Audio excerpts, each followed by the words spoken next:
Welcome to my YouTube channel. আজ আমাদের আলোচ্য বিষয় study of verb. Study of verb English গ্রামারের জন্য খুবই গুরুত্বপূর্ণ বিষয়। আপনাদের ভালোবাসা অনুপ্রেরণা পেলে আমি ইংলিশ গ্রামের প্রতিটি টপিক ভিডিও আকারে আপলোড দেব। তো আজকে আমি যে বিষয়টা আলোচনা করব, ভার্ব ফর্মস।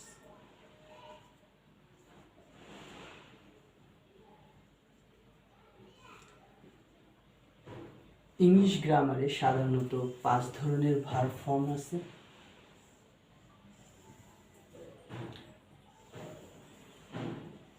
এই 5টি ভার্ব ফর্ম আমরা জানলে ইংলিশ যে রাইট ফর্ম অফ ভার্ব টপিকটা আছে, ইন্টারমিডিয়েট এবং স্কুল লেভেলে এবং অ্যাডমিশন চাকরি পরীক্ষার জন্য অনেক উপকার হবে। এই 5টি ফর্ম হলো base form, S form, past form,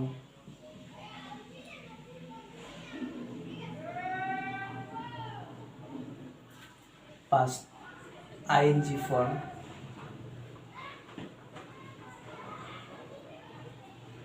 past participle. আমরা সাধারণত 3টি ফর্ম জেনে এসেছি: base form, S past form এবং পাস্ট পার্টিসিপল ফর্ম। এস ফর্মও আমরা জেনেছি। তো আইএনজি ফর্ম যে ভার্বের একটা ফর্ম, এটা হয়তো বা আমাদের জানা ছিল না। তো আমরা ইংলিশ গ্রামারে যখন আলোচনা করব বা ইংলিশ গ্রামারে যখন ভার্ব নিয়ে চিন্তা ভাবনা করব, তখন আমাদের এই 5টি ফর্মের দিকে লক্ষ্য রাখতে হবে। উদাহরণস্বরূপ ডু, ডাজ, ডিড, ডুইং, ডান। তো আমরা প্রথমে যেই বিষয়টা বেস ফর্ম নিয়ে আলোচনা করি। বেস ফর্ম, ভার্বের বেস ফর্ম কখন আমরা প্রয়োগ করব?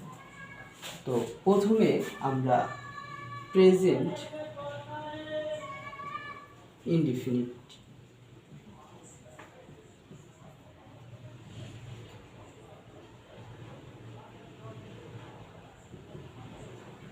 অর্থাৎ প্রেজেন্ট ইনডিফিনিটে আমরা ভার্বের বেস ফর্ম প্রয়োগ করব। যেমন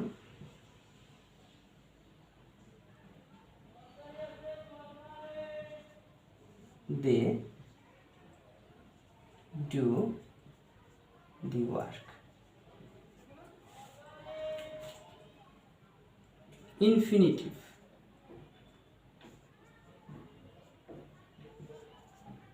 উদ্দেশ্য বোঝাতে আমরা ইনফিনিটিভ প্রয়োগ করি। যেমন they go there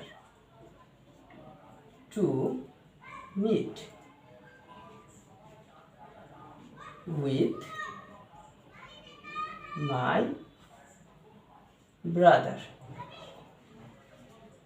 তো এই যে টু মিট, এটা দিয়ে কিন্তু উদ্দেশ্য বোঝায়। অর্থাৎ ইনফিনিটিভ এর ক্ষেত্রেও আমরা ভার্বের বেস ফর্ম প্রয়োগ করব। 3 নাম্বার, মডেল এর পর। অর্থাৎ মডেল ভার্বগুলো কি? Can, could, may, might, shall, should, will, would, ought to, be used to, dare. এই মডেল ভার্বগুলোর পরে আমরা ভার্বের বেস ফর্ম প্রয়োগ করব। যেমন they will go, do the work.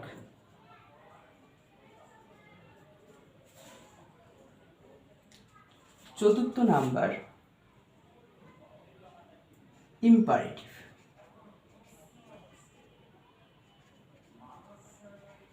Imperative সেন্টেন্সের ক্ষেত্রে, অর্থাৎ ইম্পারেটিভ সেন্টেন্স দিয়ে সাধারণত আমরা আদেশ, উপদেশ, অনুরোধ, নিষেধ এই জাতীয় অর্থ দিয়ে থাকি। তো যখন আমরা ইম্পারেটিভ করব তখন ভার্বের বেস ফর্ম প্রয়োগ করব। Do the work, let me, let me go, don't help him,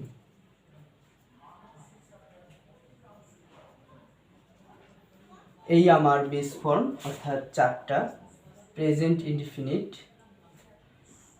infinitive, modal এবং ইম্পারেটিভ সেন্টেন্সে আমরা ভার্বের বেস ফর্ম প্রয়োগ করব।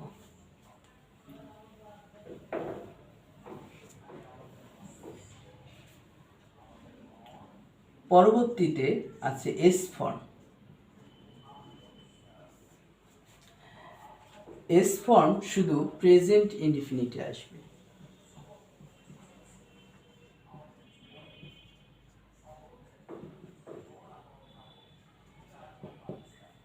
প্রেজেন্ট ইনডিফিনিটে সাবজেক্ট যখন থার্ড পারসন সিঙ্গুলার নাম্বার তখনই শুধু এস ফর্ম আসবে, নতুবা base form. He does the work. এখানে subject third person singular number, third person singular number.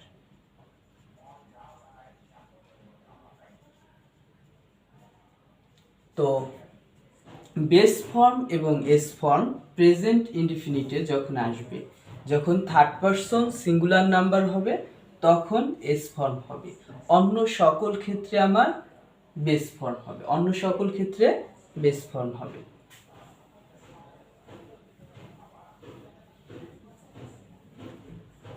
3 number past form.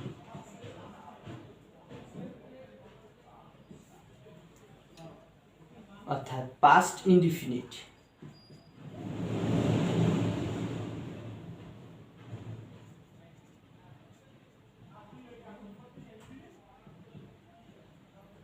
Past indefinite অর্থাৎ অতীতের কোনো বিষয় সম্পর্কে বর্ণনা বা অতীতের অভ্যাসগত কর্ম বোঝাতে আমরা পাস্ট ইনডিফিনিট প্রয়োগ করব। অর্থাৎ অতীত বোঝানোর জন্য ভার্ব ফ্রেজের প্রথম অর্থটা পাস্টে প্রয়োগ করি।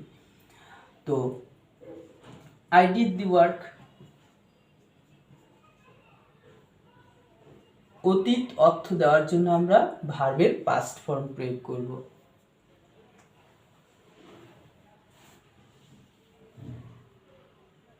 4 নাম্বার আইএনজি ফর্ম।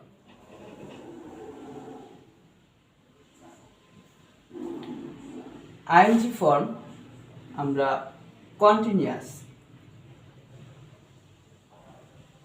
কন্টিনিউয়াস যখন করব তখন বি ভার্বের পরে আমরা ভার্বের আইএনজি ফর্ম করব। প্রেজেন্টের জন্য am is are,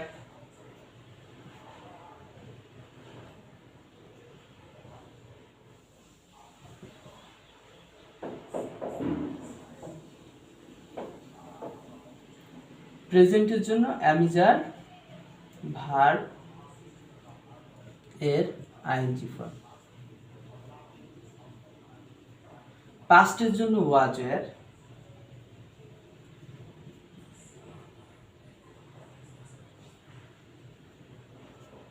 ফিউচারের জন্য will be shall be। এরপরে আমরা ভার্বের আইএনজি ফর্ম প্রয়োগ করব। যেমন I am doing the work, he was done the work, doing the work. I am doing the work, he was doing the work.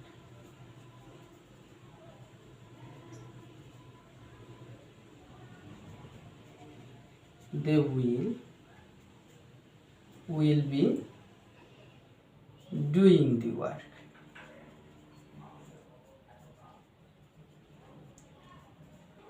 এই continuous যখন হবে তখন আমরা ভার্বের আইএনজি ফর্ম প্রয়োগ করব।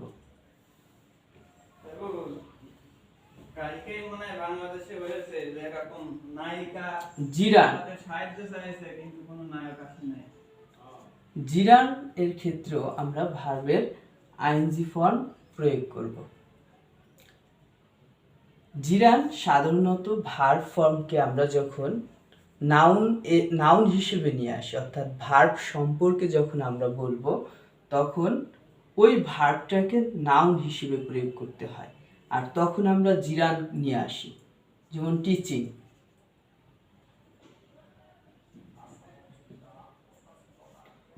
Reading, writing.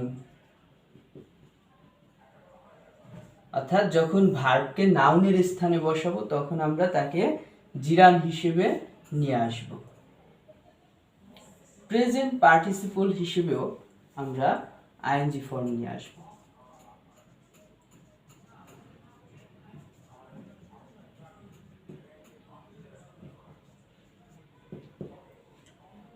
যখন প্রেজেন্ট পার্টিসিপল অর্থাৎ ভার্বকে আমরা নাউনের পূর্বে অ্যাডজেক্টিভ হিসেবে আনবো, অর্থাৎ এমন একটা ভার্ব আনবো যা দিয়ে নাউনকে মডিফাই করা বোঝাবে, তখন আমরা ভার্বের সাথে আইএনজি যোগ করে পার্টিসিপল হিসেবে আনবো। যেমন reading room,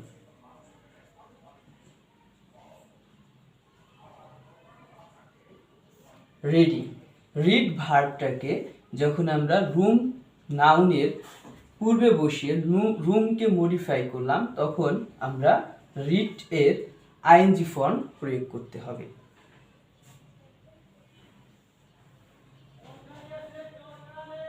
past participle form,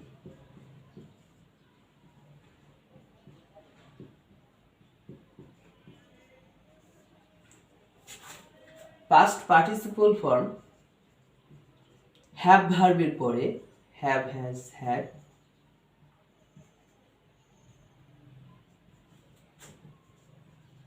ভার্বের পাস্ট পার্টিসিপল।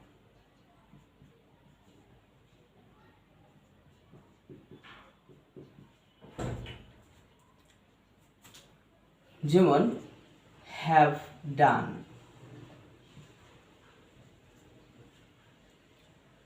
দুই নাম্বার প্যাসিভের ক্ষেত্রে,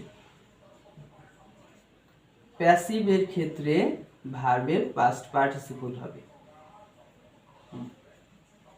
প্যাসিভ, অর্থাৎ সাবজেক্ট যখন নিজে ক্রিয়া সম্পূর্ণ করার জন্য দায়ী নয়, অর্থাৎ subject is not responsible for doing the work, তখন আমরা প্যাসিভ স্ট্রাকচার ইউজ করি। আর প্যাসিভ মানে ভার্বের পাস্ট পার্টিসিপল, অর্থাৎ মূল ভার্বের পাস্ট পার্টিসিপল ফর্ম। তো am, is, are,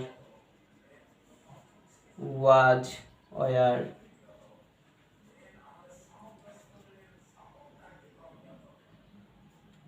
be plus ভার্বের participle, past participle. have, has, had,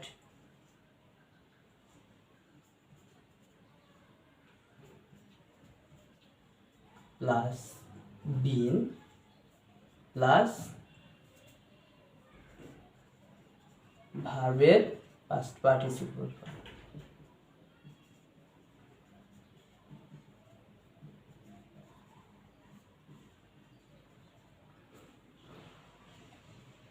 be verb,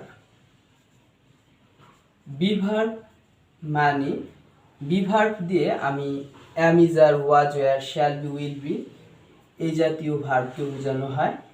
তো বি ভার্বের পরে আমরা বিং আনবো প্যাসিভ করার জন্য, এরপরে ভার্বের past participle form.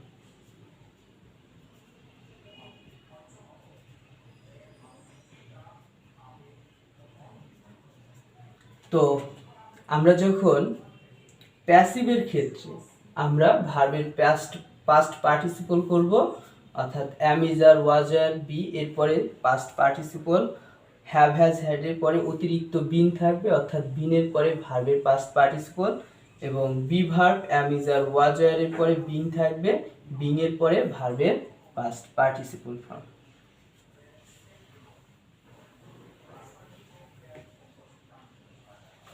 3 number past participle হিসেবে।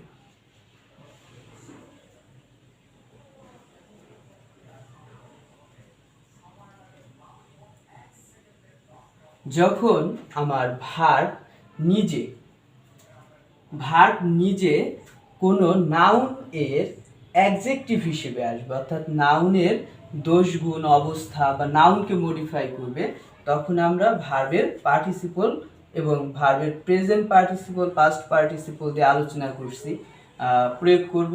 প্রেজেন্ট পার্টিসিপল আইএনজি ফর্ম, যেটা আমি আইএনজি ফর্মের সময় আলোচনা করছি। তো পাস্ট পার্টিসিপল ফর্ম যেমন স্টলেন বুক। তো এই বুক শব্দটা কোন ধরনের, অর্থাৎ তাকে মডিফাই করছে স্টলেন দিয়ে, অর্থাৎ যখন আমরা কোনো নাউনের পূর্বে কোনো ভার্ব নিয়ে আসতে চাবো এবং সেই ভার্ব দিয়ে নাউনটাকে মডিফাই করবে, তখন আমরা ভার্বের প্রেজেন্ট পার্টিসিপল এবং পাস্ট পার্টিসিপল এই দুইটার যে কোনো একটা প্রয়োগ করব। Thanks all.